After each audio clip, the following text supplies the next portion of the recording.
next video, or this video, is going to show you guys how to do a chain stitch. Okay, so what we're going to do is we're going to come up through A.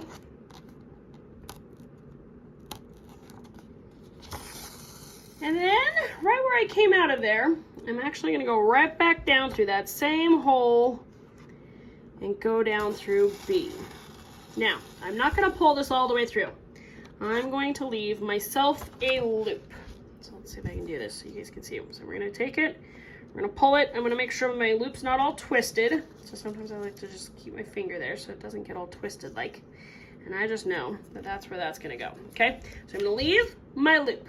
Okay, then what we're going to do is we're going to come up through C, which is right here, which is also going to be D. And I'm up the wrong one. There we go. And I'm going to take that little loop that I have and I'm going to pull it through. And then I'm going to pull this nice and tight. And that creates our first little chain. Now, careful with the back side. As you can see, I've got a little loop back here, so I just need to make sure that I pull the right string, which it looks like it's this one, and make sure that I don't have anything catching on the back side. So now I got rid of that problem. And so now I've got a nice little chain right here, okay? So now we're gonna do the same thing. We're gonna come down through C, and I'm gonna come up through the next one. And this is where you can kind of drape it and wrap it around there to help pull that loop together. Sometimes you can do this where you take it and hold it. Now, so I would hold your first chain to make sure that it doesn't go anywhere. But then you can pull this guy nice and tight. Oops, you guys can't see. Just kidding. And you pull that down so that way then it makes your second chain. All right, so I'll show you guys that again, so hopefully you can see this time. So we're gonna go down through.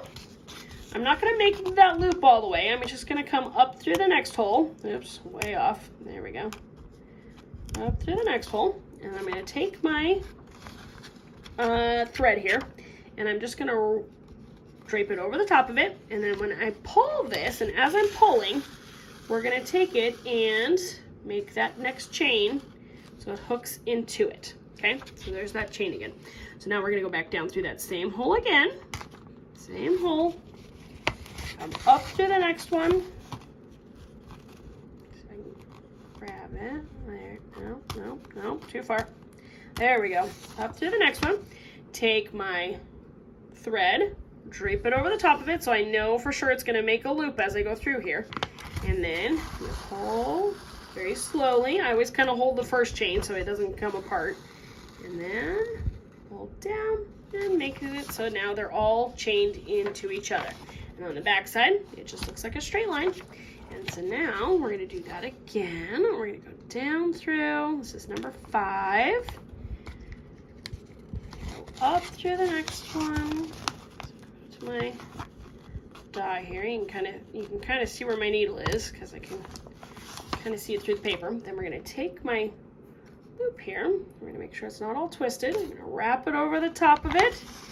And then we're going to pull it down through. Careful, gentle, something's caught. Hang on. That's why you go nice and slow, because you don't want to get a knot. Let's see, where's my problem? Oh, it's right there. Oh, it got a little twisted. Oh, there we go. Okay, and now we're going to kind of wiggle that a little bit. There it goes. That one's not as pretty, but it works, okay?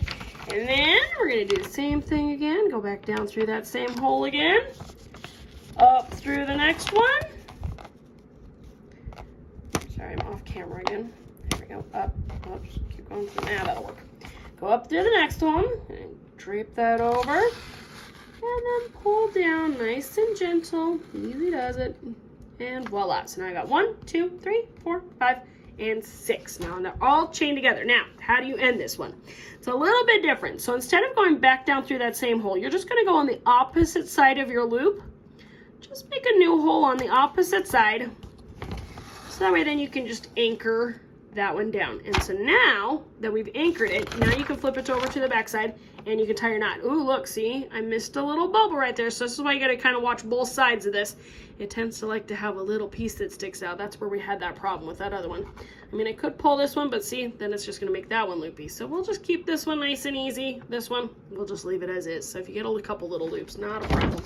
And then you just tie your knot, and that is the chain stitch.